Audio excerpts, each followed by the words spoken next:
So here we are with the continuation of our talk about the art and architecture of colonial Mexico. I'm going to click forward here to get on the correct slide.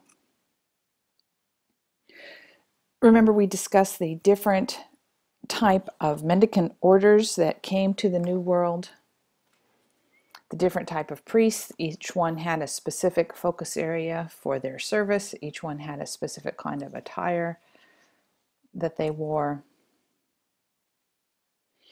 Quickly, I want to reflect on the term synchronism. We recall that that means that the group who is conquering imposes their religious aspects on the group being conquered, and that nepantlism is religious confusion. And so surely the indigenous had quite a bit of religious confusion about what was really going on with the Catholic faith that they were being introduced to. Here quickly is a look at the print of the open-air church. Remember that one of the ways the Padres convinced the indigenous to convert to Catholicism was by finding elements in the indigenous faith and transferring them. So they had always worshipped outside. They continued to do so originally. The four corners of the open-air church were similar to the cardinal point orientation. And so here you see in the center images of the four original friars who made contact at the New World, and they're carrying the church on their back.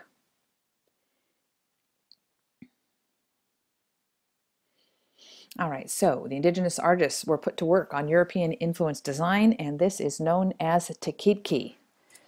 So these are artisans from the indigenous world who were utilized to create New World art. Remember that the Spanish Padres did not have these skill sets. They knew what they wanted, but they did not personally know how to do it, so that they used the people who were already creating these works of art, even in the form of paintings, sculptures, or stonework. There's going to be a need for large worship spaces because of the vast amounts of indigenous who are converted.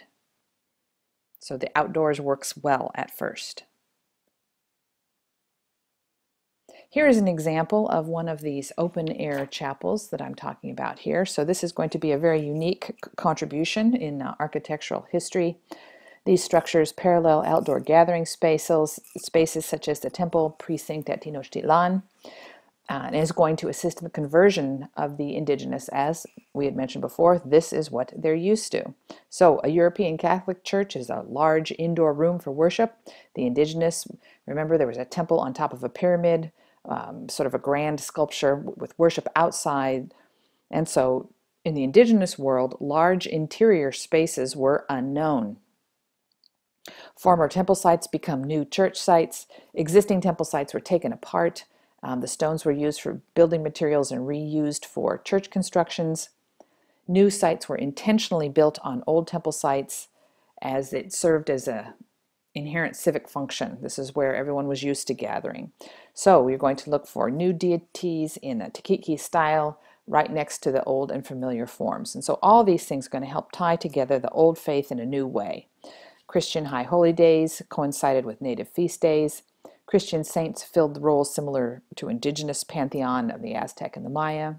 And then the open air courtyard worship similar to temple precinct worship.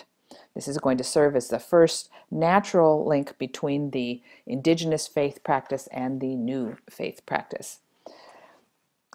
Other things that help the friars convert the natives to Christianity. Remember that 50 to 80% of the native population died of European disease.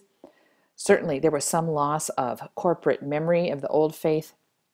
As the native population decreased, the Spanish population increased, which will be a trend that continues until the 17th century.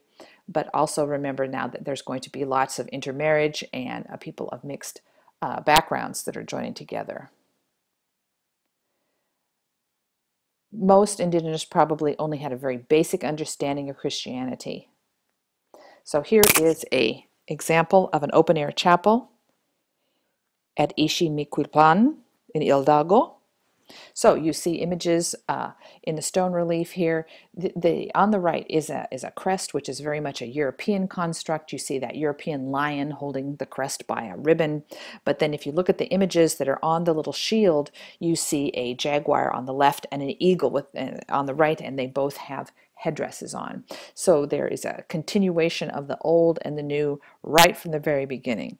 With the open air chapel that you see on the left, the priest would have had an altar there behind him, and he would speak out to the masses in front of him. Other evidence that you see are, here's some fresco painting where you see the speech scrolls, you see the war shields. So here is a fresco technique, something that both cultures were familiar with. The iconography strictly is indigenous, but here it's located in a church. Here you see our eagle on the left, on a cactus, an image of the coyote warrior on the right. And you notice right away that the stylistic forms have changed from those rather one-dimensional images that we used to see in some of the codices to a much more fully rendered two-dimensional image here. And this will continue to advance as time goes by.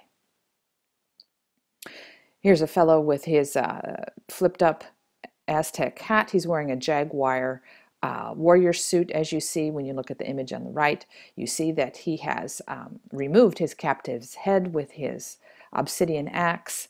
Again, these are frescoes that are painted in the courtyard of a church. So, and look at that, the floral vegetal motif that's very European. So there is a blending of this art, this Tequitqui art that you see from early beginnings. Remember that the Spanish were used to adapting architectural styles from other groups, as we see here in Cordoba in Spain. This was originally an Islamic mosque. After the Moors were kicked out, then the Spaniards turned it into a Christian place of worship. Colonial churches are divided into these different categories: Plateresque, Renaissance, Early Baroque, Folk Baroque, High Baroque, Churrigueresque, and Neoclassic. We are particularly going to focus on the Plateresque, the Folk Baroque, and the Churrigueresque. The first church we're going to look at here is the Church of St. Augustine at Alcolman. The image on the right tells you about the name Alcolman. The image on the left is the facade or front of the church. And so Alcolman then is this name glyph you see here. This is from an origin story that says that the sun shot an arrow into the earth, and from the hole left in the soil where the arrow hit, the first man ever to inhabit the earth emerged. He was just a body,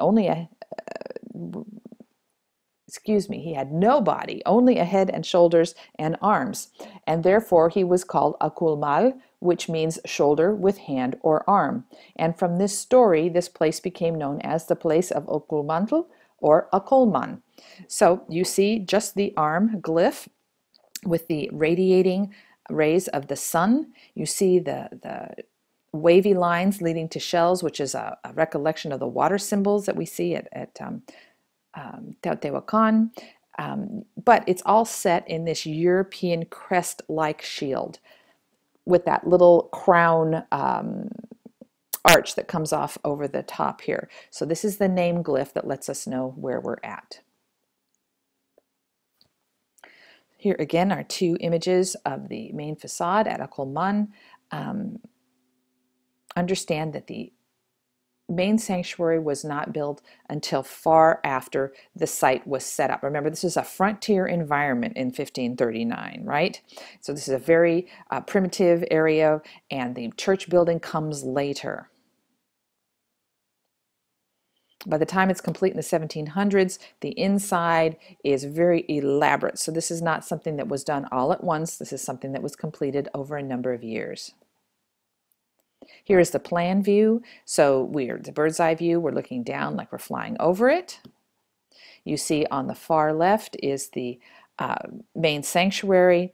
The square that you see in the center on top is a courtyard, and there's another one below because this is a monastery church. When you are looking at architectural renderings, you want to consider different perspectives to look at them at. On the left, you see a plan view or bird's eye view. In the center is a section view. Picture a loaf of sliced bread.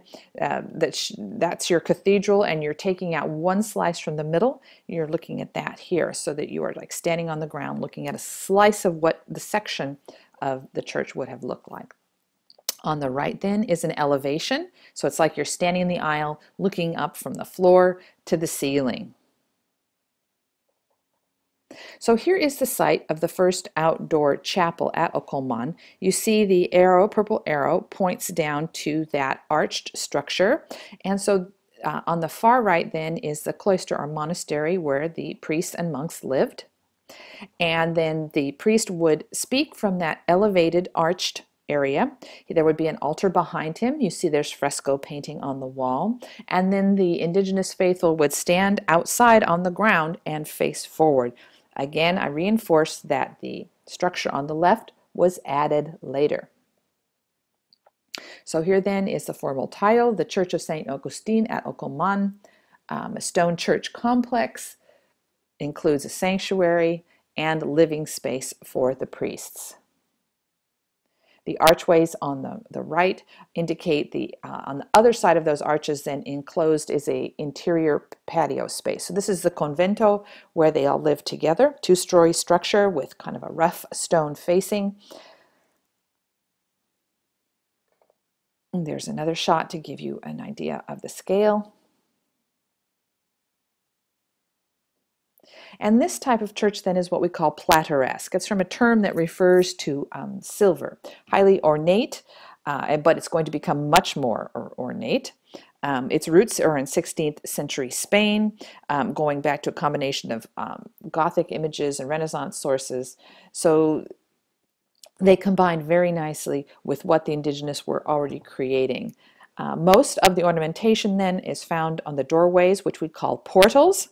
And again, this is Tikitki art, a mix of styles. And here's a great example of that. We're looking at the facade. So this is a detailed close-up shot. And where you see the interesting contrast is between the square stone building and then the architectural details that were added. So you notice that we have sets of columns that flank the doorway, and those columns are very typical of what you'd find in a Greco-Roman building or a neoclassic building, something from ancient Europe. But the Tikitki touches then are added by, do you see the rope or ribbon-like cloth that's wrapped around the columns? And you notice the knots that are there. Those knots are the same things that we see in the Aztec garment that you see on the upper left from the Codex image. St. Peter then looks exactly like a Western European sculpture, and so there is an interesting comparison. So right away they're taking aspects of the Western with their own indigenous techniques and combining them.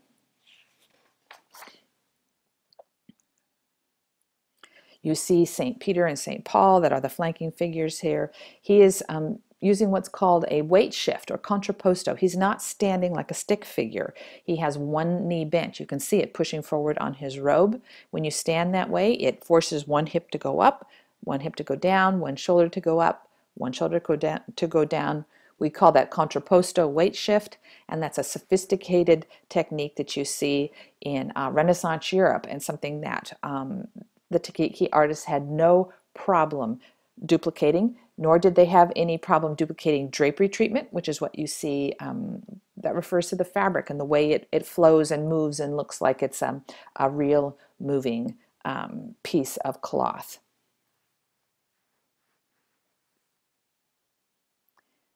Arches are an important part of construction. This is the arch was really unknown in the New World. Remember, we had corbelled vaults of ways of raising the roof to create a high space that we saw in Pakal's temple, for example. So now we're going to see evidence of European arching systems. Also, engineering-wise, a way to carry the weight from the top of the building down to the foundation.